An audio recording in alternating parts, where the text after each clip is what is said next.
내 시작은 미약하였으나 내 나중은 심히 장대하리라. 아멘. 블랙 코미디라는 장르가 있습니다. 웃지도 못하고 울지도 못하는 어떤 상황들이 전개되면서 그 상황 가운데 인간 사회의 비극을 나타내는 그런 장르죠. 웃지도 울지도 못하는 상황에서 그 인간의 어떤 위선, 가식 이런 것도 드러내기도 하고 사회적 모순을 이렇게 표출해내기도 합니다. 아주 세련된 형식의 극이라고 할 수 있습니다. 가장 대표적인 것이 우리나라 영화로서 기생충이 있죠. 기생충은 그 블랙 코미디 영화를 아주 잘 구현했기 때문에 아카데미에서도 상을 받았던 걸로 기억을 합니다. 그 기생충을 보면 초반에는 극이 좀 웃기면서 진행이 되죠. 근데 그 웃긴 상황이 그렇게 뭐 바람직한 상황도 아니죠. 거짓말을 해서 가해 교사가 되고 뭐 미술 치료 심리사가 되고 다른 가정부를 내쫓고 자기 엄마를 가정부로 그 집에 들이고 하는 과정들이 이렇게 올바른 그런 삶의 모습들이 아니죠. 근데 그것이 또 코믹하게 묘사가 됩니다. 그러니까 거기서 감독이 의도했던 것은 이제 그 두 가정을 대비하려는 의도가 있었겠죠. 이제 금수저와 흑수저 이 두 가정을 직접적으로 비교하기 위해서 한 공간 안으로 그렇게 들어가는 모습이 초반기에 보이고 나중에 어떻게 됩니까? 정말 상상할 수도 없는 비극이 터지죠. 그 지하에 숨어있던 그 전임 가정부의 남편이 그 전임 가정부가 그 송강호 가족과 이렇게 몸싸움하는 과정 속에서 이렇게 계단에서 넘어서 죽게 되고 그것에 분노해서 그 지하에서 숨어 살던 그 전임 가정부의 남편이 갑자기 그 박사장 그러니까 그 집의 아버지가 자기 아들을 위해서 파티를 하고 있는 현장에 남입을 해서 그 송강호 아들을 또 이제 충격을 가하고 그 딸 기정이라고 하죠. 그 배우를 또 죽이는 일이 벌어지죠. 근데 그 순간 그 박사장이 그 송강호의 딸이 이제 거의 생사를 다투고 피가 막 흐르는 상황 속에서 자기 아들만 결정을 하고 근데 그 차키가 그 지하에 숨어 살던 그 남자 밑에 시신 밑에 깔려 있었나요? 뭐 그래가지고 그걸 꺼내려고 하는 과정 속에서 송강호를 보고 묘한 미소를 짓죠. 예, 가난한 사람에게서 나는 특유의 냄새를 박 사장이 맡고 약간 위상을 찌푸리는 그런 표정을 하니까 송강호가 이제 그 폭발을 해서 그 박 사장을 살인하면서 이 영화가 아주 비극적으로 끝나지 않습니까? 그러니까 이 기생충을 보면서 뭔가 찜찜한 기분이 계속 들죠. 유쾌하지만은 않습니다. 그러니까 블랙 코미디적 상황이 그대로 잘 묘사가 됐습니다. 그러면서 우리 한국 사회의 그 빈부격차 그리고 계급 갈등 이런 것들을 아주 잘 표현을 했죠. 그러니까 한국 사회 모순을 잘 보여줬습니다. 그리고 그 과정에서 개인들이 또 어떤 자신의 욕망 달성을 위해서 어떻게든 그 계층 상승을 위해서 또 온갖 잘못된 일을 서슴없이 이렇게 거짓된 일을 행하는 모습 속에서 인간의 어떤 비참함, 욕망 이런 것들이 또 보여지죠. 그리고 부자들의 그 가난한 사람들에 대한 그 시선을 통해서 인간이 얼마나 위선적인 존재인가 따라가는 것도 바라볼 수 있습니다. 뭐 이런 것들을 아카데미 그 심사위원들이 아주 높이 평가했기 때문에 아카데미상도 받았겠지요. 그런데 이런 블랙 코미디적 상황이 우리 기독교계 안에도 개신교 안에도 아주 많이 보인다라고 하는 것입니다. 이런 블랙 코미디적 상황을 가지고 여러 이제 개신교 안에 그런 블랙 코미디적 요소가 있는데 오늘은 한 가지만 살펴보도록 합니다. 우리는 가게에 가면 그것이 음식점이든 옷가게이든 또 무슨 여러 가지 가게이든 가게 벽에 오늘 본문 말씀이 걸려 있는 것을 많이 보게 될 것입니다. 많은 기독교인 가게에서 이 말씀을 액자로 해서 가게에 걸어 놓습니다. 결론적으로 말씀드려서 내 시작은 미약하였으나 내 나중에 심히 창대하리라. 이 액자를 걸어 놓은 것이 한국 개신교계의 아주 대표적인 블랙 코미디 같은 현상이라고 하는 것입니다. 이 말씀이 가게를 개업하는 그 자영업자에게는 대단히 소망적인 말씀이죠. 누가 개업을 하는데 크게 합니까? 자그맣게 사업을 시작하는 경우가 많지요. 크게 하는 경우도 있지만 그러나 나중엔 창대할 것이다 라는 이 말씀이 그 가게를 시작하는 그런 사장님들에게 소망이 될 것입니다. 그래서 긍정적인 측면이 있죠. 그것을 기도하는 사람들의 마음을 담아서 그것을 액자화해서 그 가게에 걸어놓는 것, 그것이 나쁜 것은 아닙니다. 그건 당연히 우리가 하나님께 기도할 수 있는 내용입니다. 그런데 이것이 블랙 코미디일 수밖에 없는 게 이 본문 말씀이 하나님께서 선포하신 말씀이 아니죠. 이것은 빌닷이라고 하는 욥의 세 친구 중에 한 명이 욥에게 하는 말입니다. 여기서 이제 첫 번째 블랙 코미디적 요소가 나오는데 이 빌닷은 나중에 하나님으로부터 내가 한 말은 잘못됐다라는 평가를 받습니다. 즉 이 말씀 자체가 내 시작은 미약하였으나 내 나중에 심히 창대하리라. 이 말씀이 나쁜 말은 아니죠. 하나님께 우리의 필요를 아뢰는 그런 기도일 수 있습니다. 근데 어떤 말이든지 그 말이 어떤 진실성을 담보하고 진리가 되기 위해서는 맥락이 중요하고 그 말을 한 사람이 무슨 의도에서 그 말을 했고 그 사람의 가치관과 세계관은 어떤 것인지를 바탕으로 그 말의 옳음과 그름을 판정할 수 있습니다.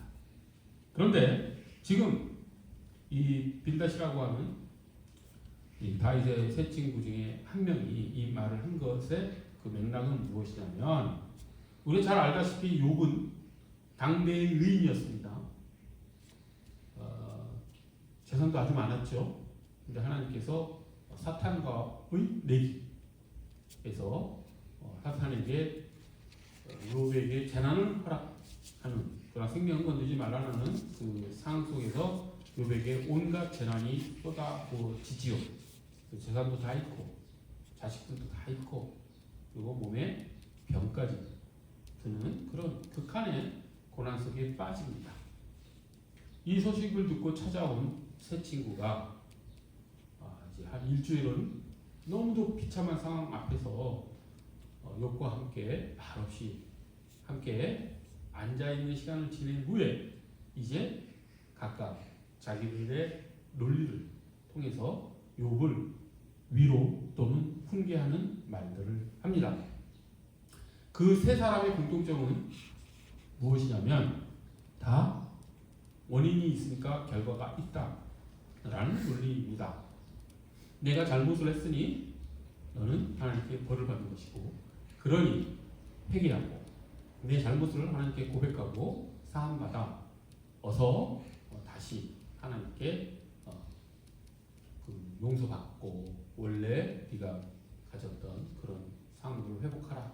그 맥락 속에 지금 이 말을 욥의 친구가 욥에게 한 것이죠.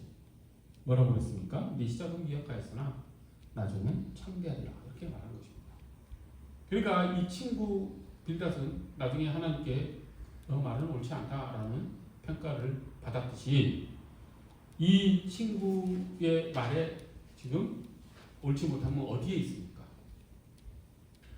하나님의 뜻을 자기 세계관에 가둬버린 것이죠. 하나님께서는 원인이 있어야 결과를 만들어내시는 분으로 하나님은 해석해버립니다. 그리고 그 해석을 바탕으로 욥에게 하나님의 뜻을 전하죠. 근데 우리는 욥기를 시작하면서 이미 알고 있습니다. 욥이 뭘 잘못을 해서 그런 고난이 닥친 게 아니라는 것을 알고 있죠. 의인이었고 하나님 앞에 죄를 짓지 않은 사람이었음에도 불구하고 하나님이 사탄과의 내기에서 사탄이 그렇게 말하지 않습니까? 욥이 괜히 하나님 당신 앞에 죄를 안 짓는 것이 아니다. 하나님이 당신에게 주는 게 있으니까 그렇지 않냐. 받은 게 있으니까 그거 잃지 않으려고 그런 거 아니냐. 한번 가진 것을 뺏어 보세요. 욥이 과연 계속해서 그런 의로운 삶을 살 수 있겠습니까? 라고 했을 때 하나님이 그러면은 한번 내가 원하는 대로 재앙을 내려봐라 라고 해서 그 일을 벌어진 거 아닙니까? 그러니까 빌닷이라고 하는 친구가 말한 전제를 틀려버렸죠.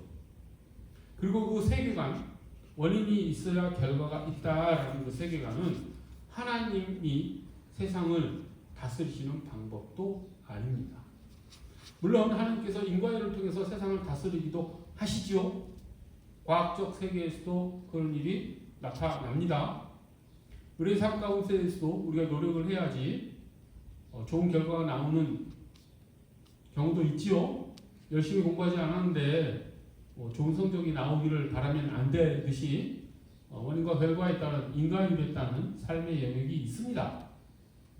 하지만 하나님은 그 인과일에 갇힌 분이 아니시죠. 인과일을 포괄하되 그것을 초월하시고 그것을 더 넘어서시는 분, 그게 하나님이시죠.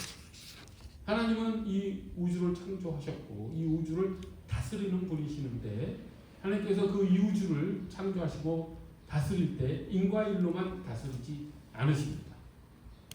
특별히 우리의 구원을 생각하면 자명하지 않습니까? 우리의 구원이 우리의 자격으로 인해 이루어졌습니까?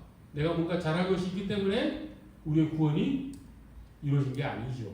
아무런 자격 없는, 오늘 찬양 가운데 고백했듯이 아무런 자격 없는 우리를 위해 예수 그리스도께서 십자가의 대속의 은혜로 우리를 구원하신 것이죠. 즉 십자가의 은혜는 대표적으로 인과율이 적용되지 않는 영역입니다. 그렇죠?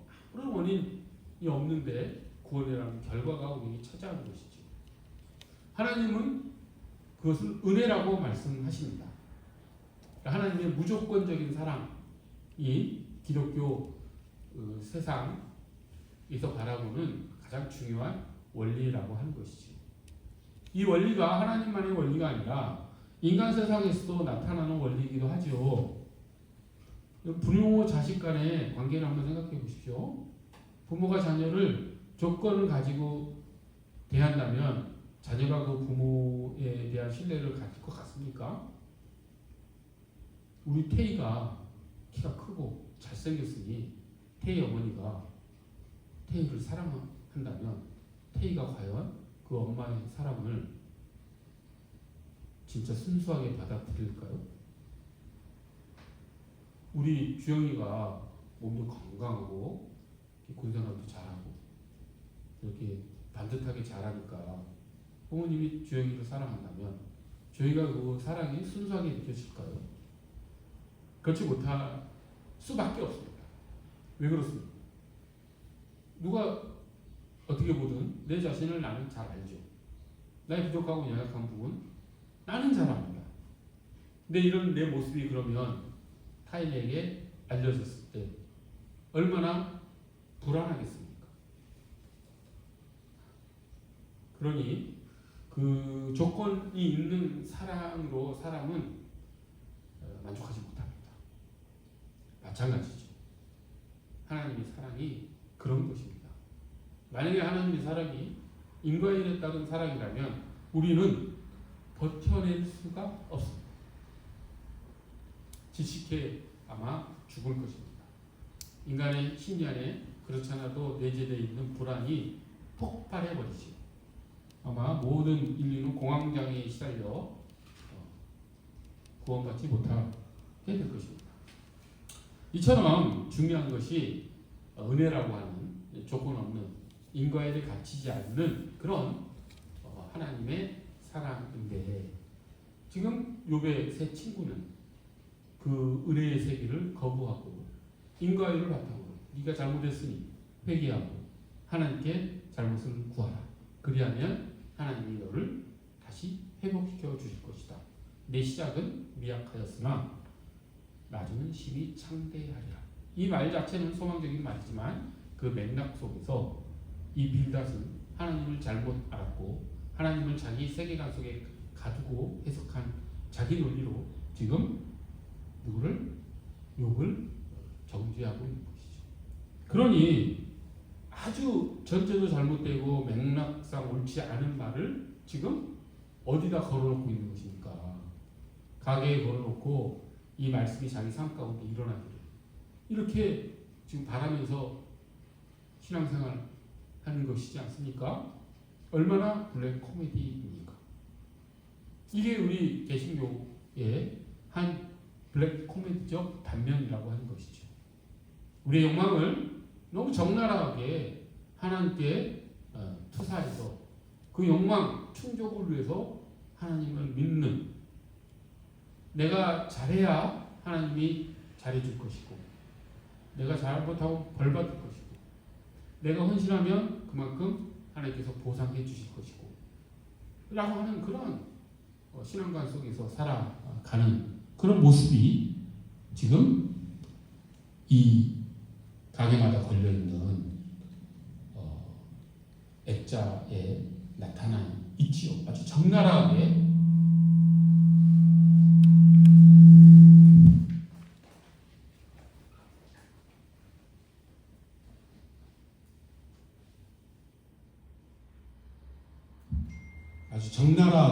우리 한국 개신교의 문제점을 나타내는 그런 액자라고 할 수 있습니다. 자, 우리 이런 개신교 안에서의 블랙 코미디적 요소를 우리 바라보면서 나의 신앙은 어떤가 한번 점검해 보기를 원합니다. 나는 하나님을 왜 믿는가? 나는 교회를 왜 다니는가? 나의 하나님 관계 속에서는 무엇이 우선시되고 목적이 되고 있는가? 라고 하는 것들을 돌아봤으면 좋겠습니다. 하나님은 우리를 아무런 조건 없이 자격 없는 우리를 사랑하시는 분입니다. 때문에 우리는 그 은혜와 사랑에 감사해서 살아가는 존재들이지요. 하나님께서 뭘 얻어내기 위해서 내가 뭘 잘해서 하나님의 어떤 기분을 좋게 해서 우리가 뭘 얻어내는 그런 신앙생활을 옳은 길이 아니라고 하는 것이죠. 내 욕망을 들어주시는 하나님으로 하나님을 우상화하지는 않는지, 내 욕망이 하나님보다 더 높아지는 않는지, 이런 것들을 우리가 살펴봤으면 좋겠습니다. 욥기는 기독교 신앙 원리의 가장 높은 측면을 보여주는 성경입니다. 욥기를 보면 욥이 이제 극적으로 변화하죠. 극적으로 변화해서 뭐라고 마지막에 고백을 하냐면, 제가 지금까지 하나님을 귀로만 들었으나 이제 눈으로 배웠나이다 하면서 성경 역사에 있어서 가장 진정한 진짜 회개를 합니다. 욥은 의인이었죠. 사람들에게 죄의 모습을 보이지 않는 의인이었습니다. 그럼에도 불구하고 욥이 마지막으로 건너가야 할 어떤 그 신앙적 산 같은 게 있었는데, 문제가 하나 있었는데, 그것이 하나님의 그 은혜의 세계, 그 창조의 세계 속에 욥이 참여하지 못했다라고 하는 것. 하나님은 눈으로 직접 보는 경험이 없었다라고 하는 것. 그 초월적 세계가, 하나님과의 관계의 그 초월적 세계가 욥의 삶 속에 내면화 되지 않았다라고 하는 그런 측면들이 있죠. 그러니까 욥이 의인이었다라고 하는 것은 겉으로 보이는 삶의 모습으로만 평가한 것이라 할 수 있습니다. 근데 욥은 마지막 하나님께서 욥이 얼마나 불평불만을 많이 합니까? 자기에게 닥친 그 재난, 고난으로 하나님께 불평불만을 쏟아내지요. 이게 잘못된 것이 아닙니다. 자기가 태어나지 않았으면 좋았을 텐데 왜 태어나게 해서 이런 고난을 제게 주시니까 이렇게 하나님께 불평불만하는 것이 요지지요. 그때 하나님께서 욥에게 나타나셔서 어떻게 하십니까? 욥아, 나는 너에게 고난을 준 이유가 이런 이유 때문이고 그런 이유 때문에 네가 고난을 받았으니 네가 그걸 생각하고 고난을 잘 극복해서 복을 받아라 라고 말씀하지 않으셨습니다. 하나님은 욥에게 일어난 고난의 의미에 대해서 말씀하지 않으십니다. 그리고 하나님은 욥에게 창조의 세계를 보여주지요. 들짐승을 보여주고 광야를 보여주고 리오하다를 보여주고 하면서 하나님이 얼마나 오늘 찬양에서도 고백했듯이 광대한 분이신지를 알려줍니다. 그때서야 욥은 자신이 알고 있었던 좁은 소견, 자신의 생각으로 하나님께 불평불만했던 자기에 대해서 진정 회개하게 되지. 그래서 욥이 고백하지 않습니까? 제가 지금까지 귀로만 하나님을 들었으나 이제야 눈으로 하나님을 배웠습니다. 진정한 하나님과의 만남이 욥에게 일어나는 것이죠. 그것이 우리가 진정 하나님의 은혜의 세계에 들어갈 수 있는 유일한 길입니다. 우리도 그런 하나님과의 만남을 소망하며 그 만남 가운데에서 우리 신앙이 성숙해졌으면 좋겠습니다.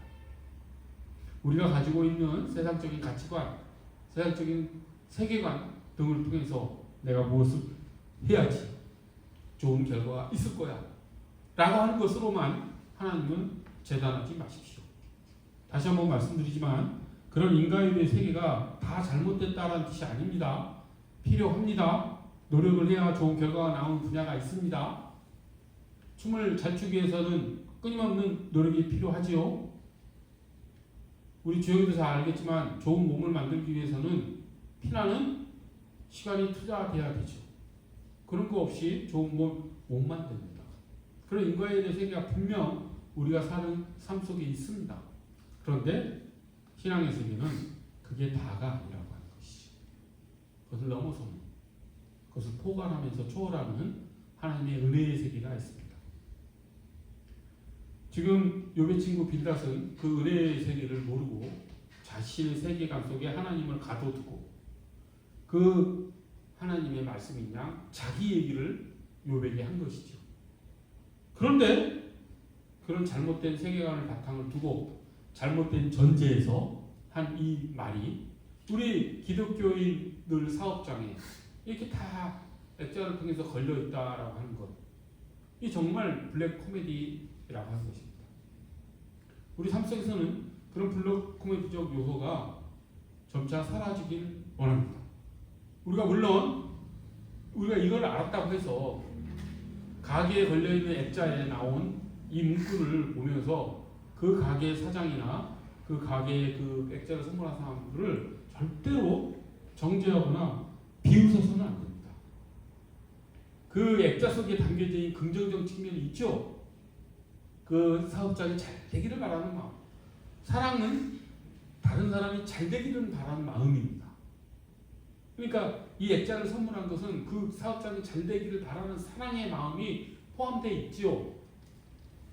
그것을 우리가 그때 그 깊은 곳에 있는 빌닷이라고 하는 욥의 친구가 이 말을 하게 된 그 맥락 속에서 잘못된 점은 우리가 분명히 판단을 하고 분별을 하고 우리 신앙생활이 잘못 흘러가지 않도록 조심해야 된다는 뜻입니다.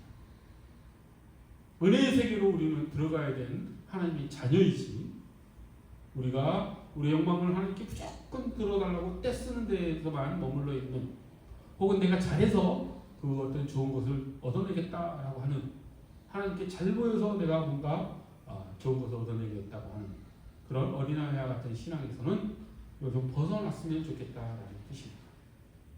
오늘 한국 개신교계의 블랙 코미디 요소를 우리가 간단하게 살펴봤는데, 우리 삶 가운데에서도 그 블랙 코미디적 요소가 틈타지 않도록 우리가 하나님과 깊은 친밀한 관계 속에서 하나님의 인도하심을 받는, 하나님의 다스림을 받는 우리 모두가 되기를 간절히 소원합니다. 기도하겠습니다. 거룩하고 자비로우신 하나님 아버지, 하나님께서 욥에게 고난을 주신 이유가 욥을 더 깊고 더 넓고 더 높은 세계로 하나님께서 초대하시기 위해서, 이끌기 위해서였음을 저희가 압니다. 욥의 고난 가운데에는 세상적인 시각으로 아무런 이유가 없습니다. 욥도 그 이유도 알 수가 없습니다. 오직 그 고난의 이유는 하나님 편에 있으며, 하나님께서 욥을 하나님의 자녀로서 더 풍성한, 더 충만한 삶을 살게 하기 위해서 베푸신 은혜였음을 저희가 알고, 하나님 저희 욕망으로 하나님을 저희 욕망 가운데 재단하지 아니하고 하나님의 뜻 가운데 살아가는 우리 모두가 될 수 있도록 저희를 이끌어 주시옵소서. 감사드리며 예수 그리스도의 이름 받들어 기도드립니다.